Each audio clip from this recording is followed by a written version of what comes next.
Tinitingnan ko nga itong Google nito. May pangalan na Philippines Sea. Ayan o. Yan. Ayan. Ngunit yan, itayo natin ang samahan ng New World Order para sa solusyon sa climate change sa buong mundo. Yan. Malaki ito dati. Daming mga pulo-pulo pa rito, yung hindi pa nasira. Diyan itayo natin ang samahan sa Philippines Sea. West Philippines Sea pala.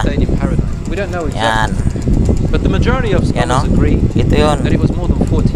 Yan. Ayan ang mapa natin noon. Hanggang ngayon yata, yan pa rin. Yan. Yan o. Kita nyo? Yan. Yan. Kaya pala ganito ang naging resulta ng kapalaran ko. Ang volcano noon na sumabog kapanahunan ni Noah. Malawak to.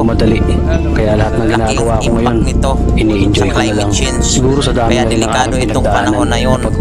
Ewan ko ngayon kung buhay pa yan. Mas delikado. Lalo na may pinag-usapan na Big One.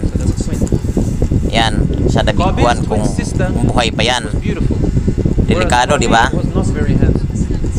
Sana nga wala na or patay na yung volcano na yan. Yan. Ang laki, di ba? Pero mas marami pang pulo-pulo yan noon, yung hindi pa nagkaroon ng climate change sa panahon ni Noah.